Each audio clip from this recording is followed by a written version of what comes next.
Well, hello everybody, welcome back to the channel. So in this video we are going to talk a little bit about cameras today.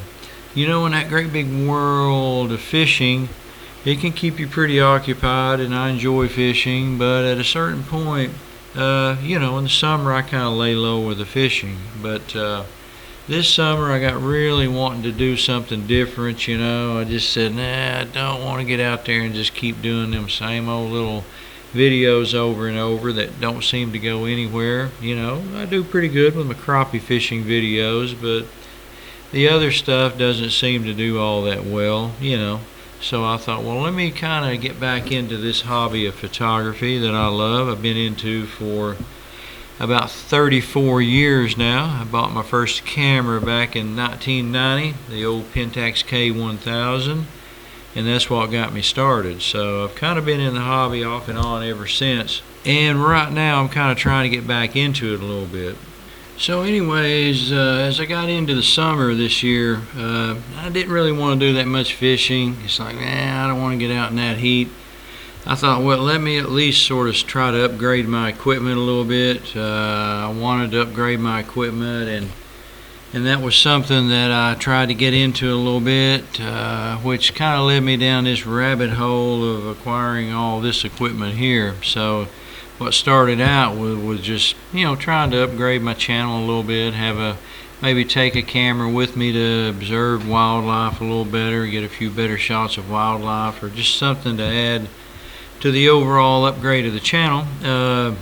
Sort of rekindled my interest in photography. So like I said, I've been into that for over 34 years. So that's 34 years. That's a pretty long time, you know. And I started off with 35mm and played with medium format. Had some Hasselblads and some Mamiya stuff, and got into large format, you know, and played around with the 4x5 cameras, and then got into 8x10, which is the big cameras, big boy cameras, about like that, a big deer dwarf, and that was fun to play with, you know, developing your own film, getting in the dark room, you know, loading your own film holders.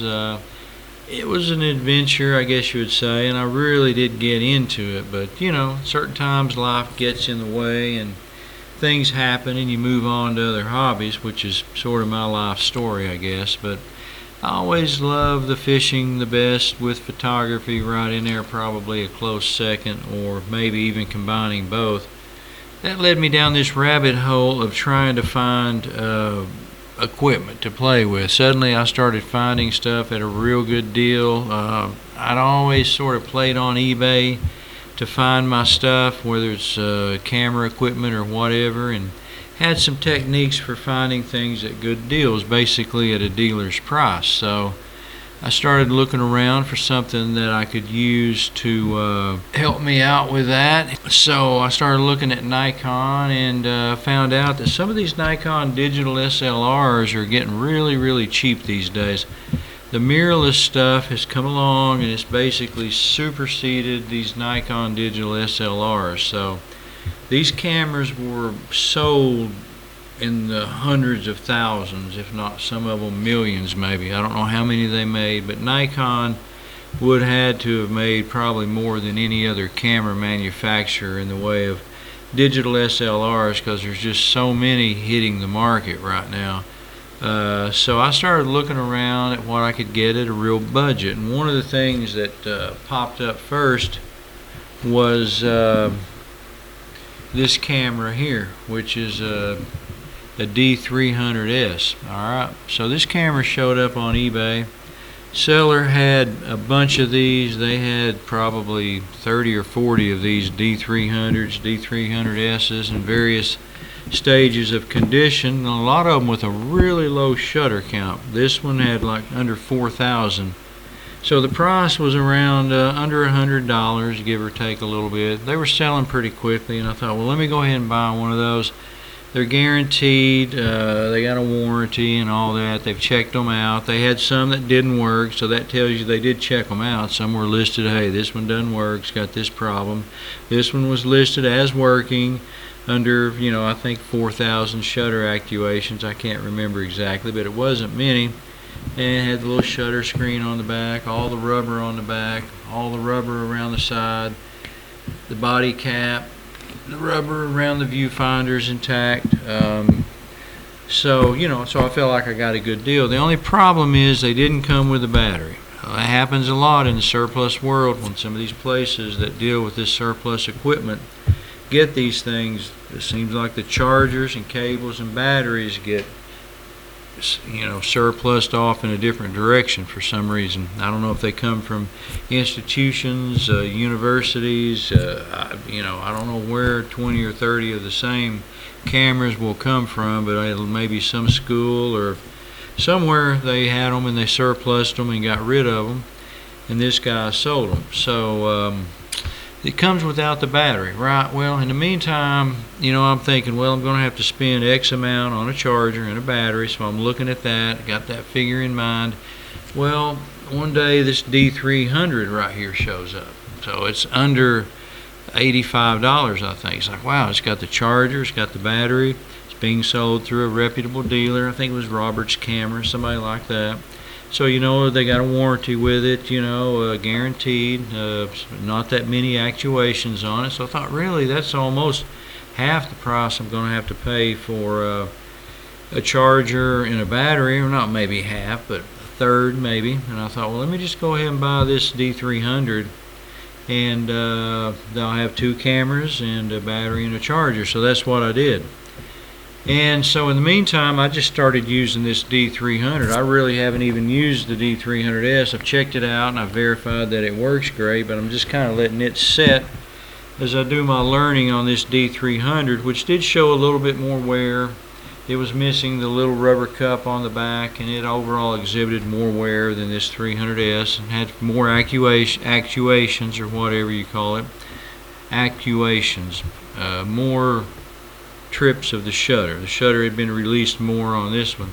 These cameras don't have video. They're so old that they don't have video, so there's no consideration of that. This one does have video, the D300S. They did incorporate video into this one. It's not that great apparently, but it is there, if you just for reference. I just kept looking around. I had a few places on eBay. I'm looking around, surplus. I know where guys get some stuff and they put stuff up and it sells really quick, and if you don't get in there and bid quickly, the dealer guys get the stuff and resell it and make a little profit on it. So I've been there, done that before, and I knew kind of how that works, and good enough at researching prices and all that where I feel like, well, I'm not going to overpay for something, I mean, with these cameras, it's hard to get much for what you get out of these. To get something like this for under $100, and right now you can go on eBay and find these D300s and D3Ss for around $100, $135, sometimes a little more, but they're dipping down pretty cheap. There's so many of them out there. And so I've been using the D300S, and it's worked out great. It's got a really fast autofocus on it. Has a lot of really great, it was basically a semi-professional camera body in its day. I want to say the price on this was somewhere around $2,300. It was pretty expensive. It was simply considered, professionals used it. You could still use it professionally. About a 12.3 megapixel, as I remember. Doesn't sound like a lot, but that's really misleading, if you don't understand about cameras and megapixels. I've been shooting this JPEG straight out of the camera, and it does amazing for that. Shooting RAW, I could do even better if I wanted to go in and do some, some room in editing in Photoshop or something of that nature by shooting in RAW. But I've been shooting JPEG straight out of the camera with this particular lens right here for the most part, which is this Nikon 300mm lens. Now this also picked up surplus, kind of as an as-is deal, untested, so cheap that really I just decided to take a chance, knowing that, if there's something really major wrong with it and it's not usable, I'll just put it back up for parts. This is a 300 autofocus S Nikon. It's a 124D, that's its official title, Nikon ED AF-S Nikon. No vibration reduction on this one. Autofocus, manual focus, Has a great reputation for being a really sharp lens. Problem is Nikon doesn't make it anymore, and parts are probably scarce for it, so if the autofocus motor goes out or something major goes wrong with it, it's not usable. Now fortunately this one came, again, untested as is, basically being sold for parts or repair, in pretty much working order. The camera does autofocus fine, it's sharp as a tack. There are no issues there. The main issue with this one was that on the back of the lens, on the back of